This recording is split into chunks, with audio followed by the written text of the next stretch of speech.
This is a circle, one of the most difficult foundational skills you can learn in gymnastics, and it's the very first skill that I've decided to dedicate myself to learning in my gymnastics and calisthenics journey. In order to perform a perfect circle, you need precise body control, extreme core strength, and wrist strength and mobility that can handle both the load and pressure, which ends up becoming quite a problem in the beginning and current stages of my journey. But regardless, despite how demanding it is, it's still one of the coolest flex skills you can learn how to do, and it's something that I really want to learn. My overall goal, honestly, in learning this is to be able to do at least 20 circles in any surface, on any event, on any apparatus, whether it's on the floor, like breakdancers do them, or on the pommel horse, like gymnasts and Olympic gymnasts do, or on the mushroom, which is what most people do for warm-ups. But before cranking them out on any other event, the first place that we need to start our circle journey is on the mushroom. It's a apparatus that young gymnasts, young male gymnasts specifically, start learning how to do circles on at the very beginning of their gymnastics careers, all the way up until level 5, and then they move on to the pommel horse. It's kind of like the foundational event that prepares them and teaches them one of the hardest skills you can learn on the hardest apparatus in all of gymnastics. Like literally, you speak to most gymnasts that are worth their salt and know what they're talking about, they'll tell you that pommel horse is the hardest event in all of gymnastics. So much so that some people even say that pommel horse is 70% of gymnastics. So yeah, to be able to master one of the coolest and like most staple skill of that event is pretty cool. And it's a cool flex. And it's something I really want to learn. And I think you guys are going to enjoy watching the journey. It's kind of a rocky road, but hopefully we'll get there. So today's video is going to be the first 6 months, all of my failures, all of my successes, the things I've learned, and just overall the process that it takes and documenting the journey that I've been on in learning these. Learning to do these, it kind of started off like, I kind of wanted to learn it, but then I started to enjoy it more than anything else, so much so that it's the first thing I do every single time I'm in the gym. It's the first thing I do. I do 20 minutes and I just work until my wrists decide to say, fuck you, and we're not doing this anymore. And then I stop and then I have to go do something else. But then I go back and I torture myself again and again and again. Until the next day when I wake up and I've realized that I have literally no strength left in my forearms and wrists because I've shredded every single piece of muscle and tissue I have in said body parts doing circles. So it's a fun process. Hope you guys enjoy. Grab a drink, grab a snack, and yeah, let's get into this.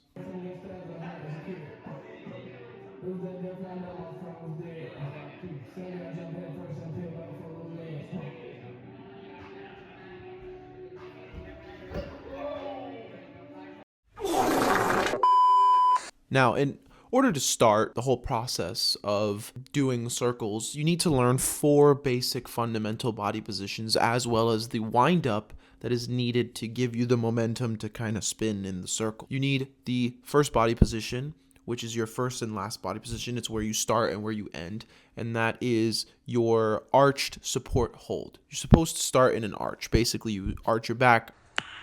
Nice. And you keep your hips low to the pommel horse. That's your first position. The second and fourth position, that you need to learn are your side planks. These are what's going to give you the momentum of leaning and staying on the mushroom.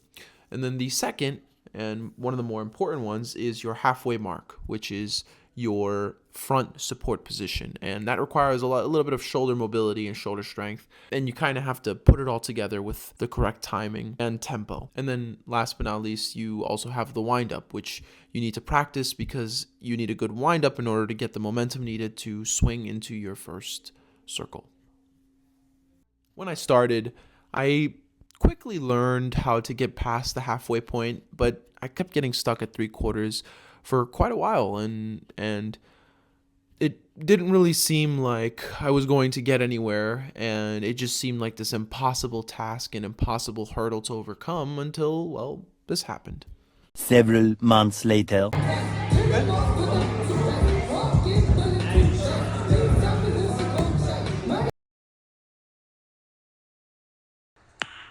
Nice. My first circle, a huge monumental milestone in the journey that I've been on.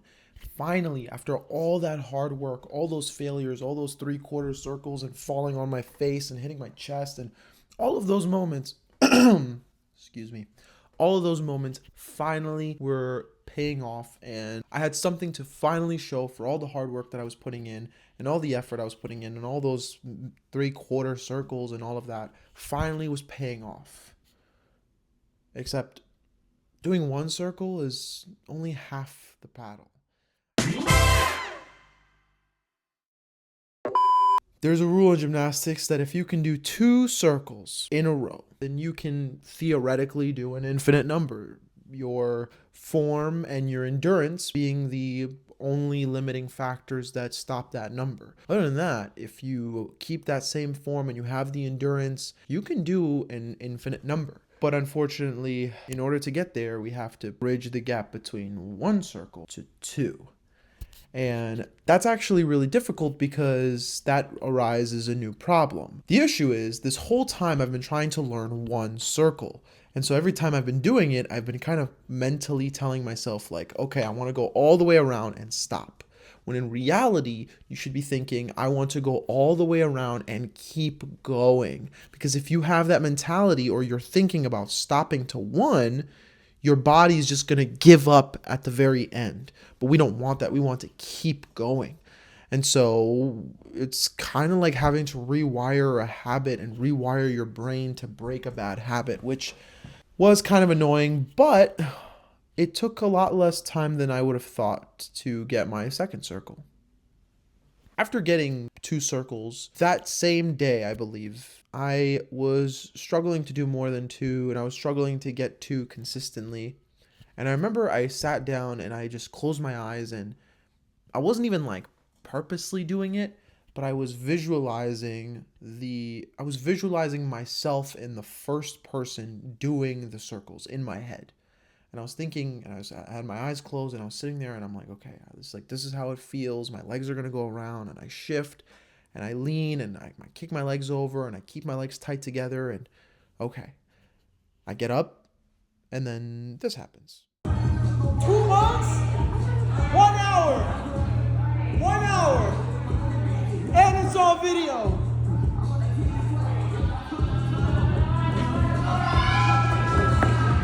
It's all visualization, baby. 10 minutes, bro, I swear to God, 30 seconds of envisioning of what it feels like. Let's fix that right there. Y'all want to see some more? Now, whatever. Y'all ready for this? Y'all ready for this? Walk the Yeah, camera. so his ass up face. Yeah. Cut the camera. Cut the camera. Boy, Mike messaged me. He's like, yo, I need to ask your opinion on something. He's like, I want to ask your opinion on how you feel about being responsible. Visualization ended up giving me more than 2 circles. And it unlocked, for the first time ever, more than 2 circles, which was ultimately the biggest milestone and the biggest hurdle of the whole journey.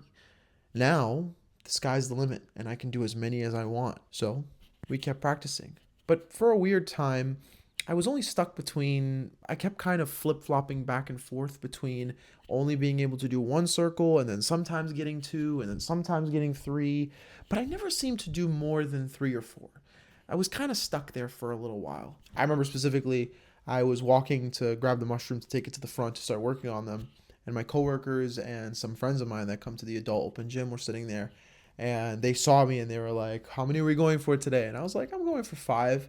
And one of them, like, we kind of tease each other, and one of them was like, okay, we'll see. And I was like, yeah, we'll see. And then I ended up doing this.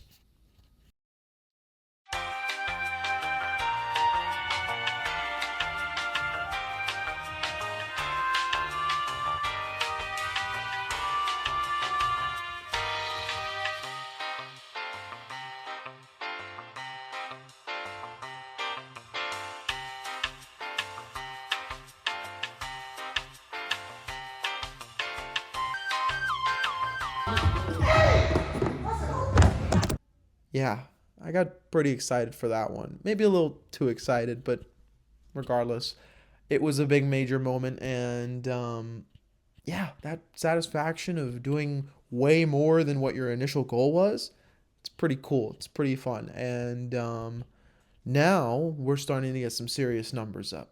So after 8, the goal was to hit 10. And we're working towards 10, and we're, again, going through the same motions. Now, while the growth that I'm experiencing is very cool and all, I did start to notice very, very quickly that I was going to have a serious problem. That being my forearms and my wrists. The pain that I would experience after doing one training session a week and only 20-30 minutes of mushroom, I would have to wait a full week to recover. And even then, I still wouldn't be at 100%. There were times where I had to wait a full 2 weeks. I remember the week of Thanksgiving.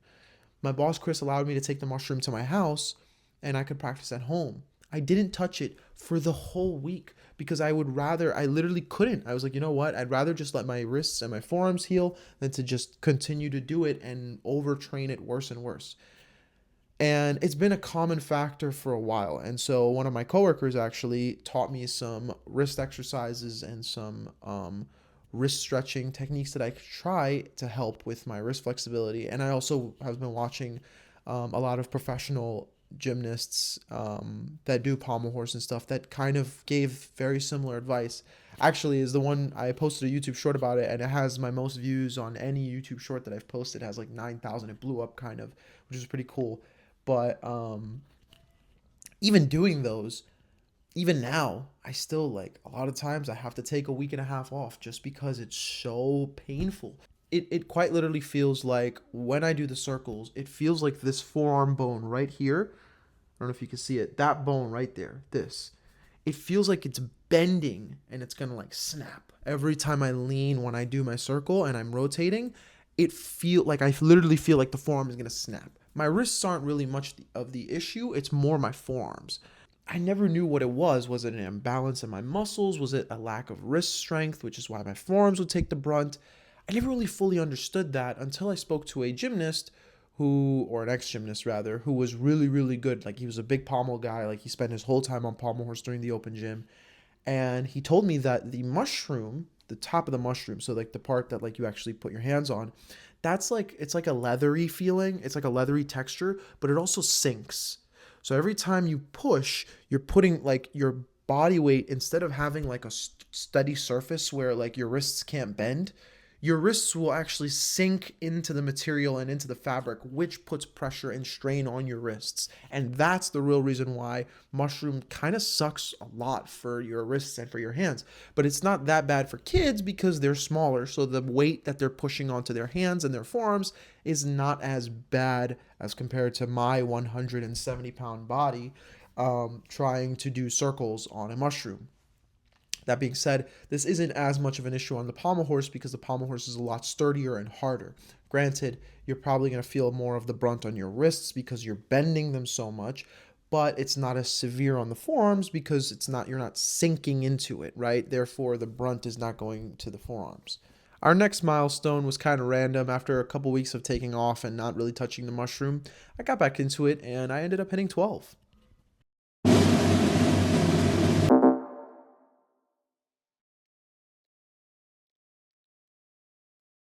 I've gotten to the point now where doing more than 5 circles is pretty easy for me, and it's not the hardest task in the world, right? Maybe I'll fail once or twice, but after the 3rd or 4th time and just warming up, I could do 5 consistently.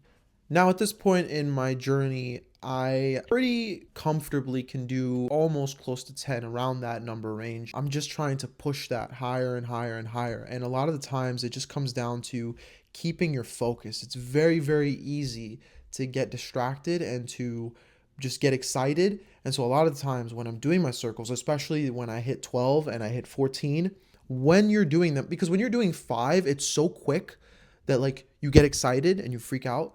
But once you start doing 8, 9, 10, it's less about getting excited and it's more about having to lock in and kind of focus, because you're just okay, you're doing 8, now you're doing 9. Okay, focus. Don't lose your focus. Don't get excited. Just keep going. And you have to stay tight. And you now have to actually be in the moment, thinking about your body as you're going. And that's ultimately what's helped me reach the highest number that I've been able to do so far, which I hit last week, I believe. And that was this video right here.